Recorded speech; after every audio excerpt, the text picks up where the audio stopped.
Vi piacciono i droni? Vorreste pilotarne uno ma non sapete quale scegliere per iniziare? Beh, seguite questo video.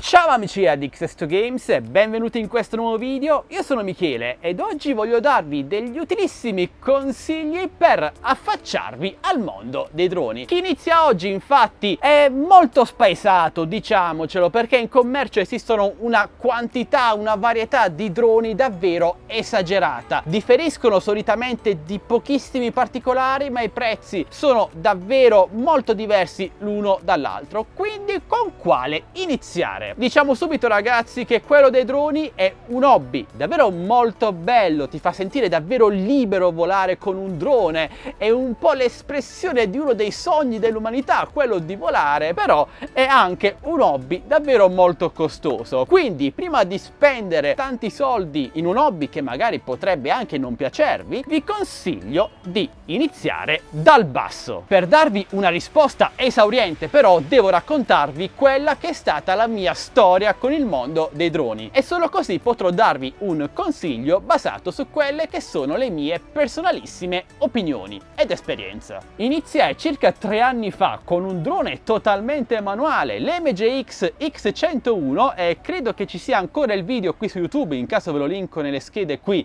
in alto, a destra, a sinistra, insomma dove compare. Era un drone totalmente manuale, senza aiuti, senza barometro, senza controllo d'altezza, GPS. L'unica funzione aggiuntiva era una piccola telecamerina che trasmetteva in FPV sullo smartphone e lo pagai davvero tanto, tipo 130 euro su Amazon, drone che ora costerebbe 30-40 euro se fosse ancora in commercio, ma all'epoca, parliamo di 3-4 anni fa, i prezzi erano decisamente più alti rispetto a quello a cui siamo abituati al giorno d'oggi. E vi dirò che non mi pento affatto di aver iniziato con quel drone. Sì, l'ho pagato un po' troppo per quello che valeva realmente, all'epoca non ne capivo quasi niente di droni, volevo solo provare, però controllare un drone manuale mi ha permesso di prendere una totale confidenza anche con i successivi droni. E il primo consiglio che voglio darvi ragazzi è quello di partire con un drone totalmente manuale. Solo così potrete prendere confidenza con quelli che sono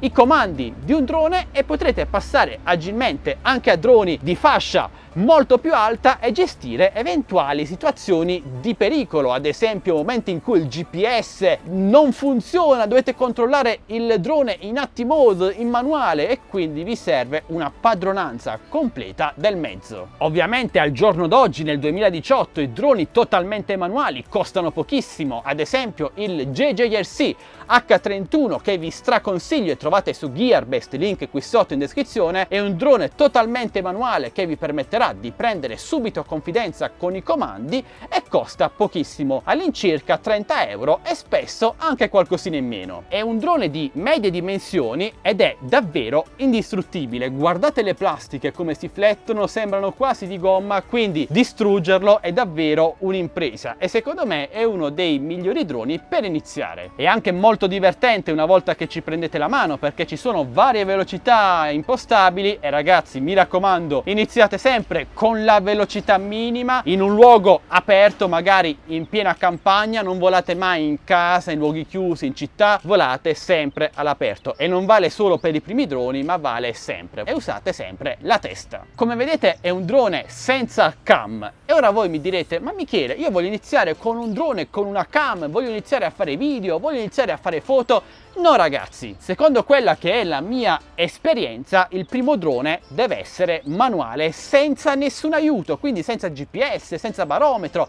e senza nemmeno la telecamera che sarebbe solo una distrazione. Mettendo da parte il fatto che le telecamerine sui droni economici sotto i 100 euro sono di qualità davvero discutibile, che non vi permetteranno di effettuare scatti e video accettabili da postare su Facebook o Instagram, scordatevelo. Va bene Michele, però io voglio iniziare a fare FPV, pilotare il drone guardando il display sul radiocomando. No ragazzi, non potete fare nemmeno questo con un drone economico dotato di telecamera, perché l'FPV in questi casi è sempre Wi-Fi. Cosa comporta questo? Comporta innanzitutto che il range massimo in cui vedrete l'FPV sullo smartphone, sul display, è davvero molto ridotto e difficilmente supera i 10-15 secondi. Inoltre, la cosa più importante, avrete tantissimo lag e questo comporta un ritardo di mezzo secondo, di un secondo o anche più tra quello che vedrete sullo smartphone e i comandi che darete al drone. Quindi se voi spostate il drone in avanti velocemente e il segnale vi arriva in FPV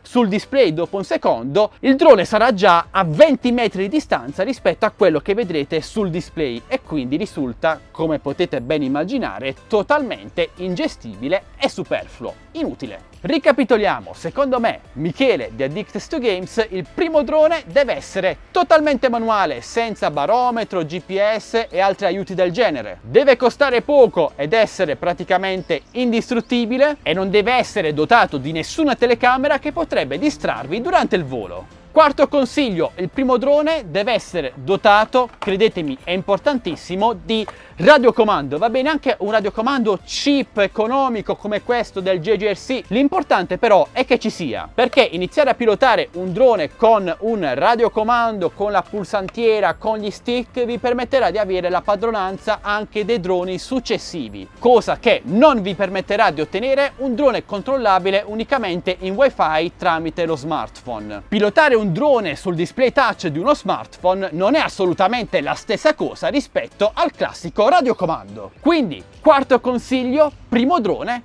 con radiocomando. Poi ragazzi, cosa da non sottovalutare, questo JGRC H31 vi regala anche gli occhiali da sole, cioè fantastico. Dopo 2, 3, 4 settimane, insomma, quando avrete preso totale confidenza con il drone totalmente manuale, potrete passare al livello successivo, a un drone più serio, semiprofessionale o comunque di livello più alto. Personalmente, dopo l'MGX X101, passai all'Absan H501S che trovate nelle schede qui in alto, che avete visto tantissime volte qui sul canale. Drone davvero eccellente che oggi costa all'incirca sui 150 euro, link qui sotto in descrizione, e con cui mi sono divertito davvero tanto. Semplicissimo da utilizzare, con GPS, controllo d'altezza, ritorno a casa automatico, fail safe, un'ottima telecamera per belle foto e video decenti, comunque non è stabilizzata quindi faceva un po' quello che poteva, però c'era anche l'FPV a radiofrequenza su radiocomando oppure occhiali FPV, quindi senza lag, a differenza dei droni super economici che, come vi ho già detto, hanno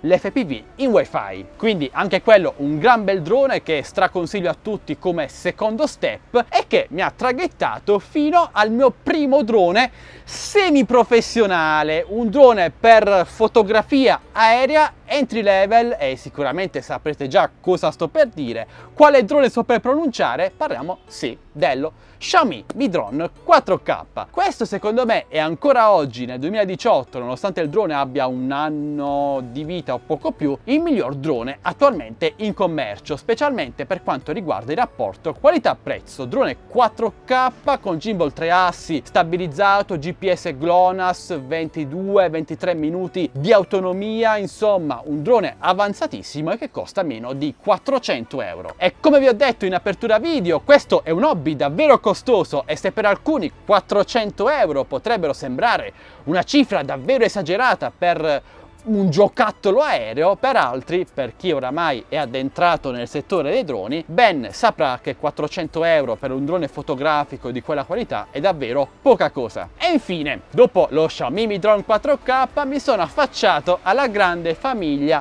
della DJI, con cui mi sono trovato davvero molto bene, ma in questo caso i prezzi sono davvero molto più alti e parliamo di oltre 500, 600, 1000 euro. Quindi prima di arrivare a questi livelli bisogna andare un po' per gradi, un po' come quando iniziate a guidare una moto o una macchina, non partite con una Ducati Desmo 16, con una Ferrari, ma iniziate dal basso, magari con il pandino del nonno. Ovviamente questa è solo la mia personalissima opinione, i miei personalissimi consigli, e nulla vi vieta di iniziare direttamente con un DJI Mavic Pro Platinum da 1200 euro e passa, un Phantom 4 V2.0 da oltre 1500 euro, però ve lo ripeto, il mio consiglio è quello di iniziare dal basso. Poi c'è tutto un altro discorso per la scelta di un drone professionale, che sia il Mavic Pro, che sia il Phantom 4, c'è chi preferisce come me un drone compatto e portatile, chi preferisce un drone di qualità maggiore ma molto più ingombrante come il Phantom, ma magari di questo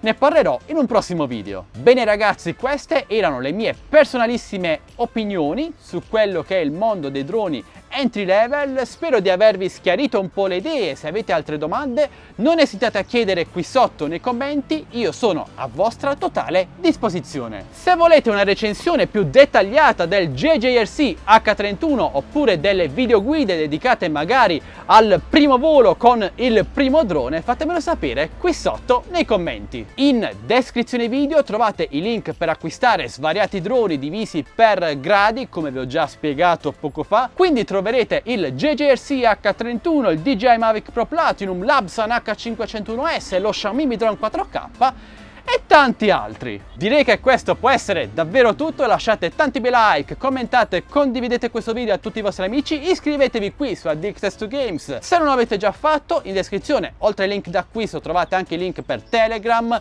Instagram, Facebook, entrate numerosi. Io ora vado a volare con il mio JJRC H31. Torniamo un po' alle origini.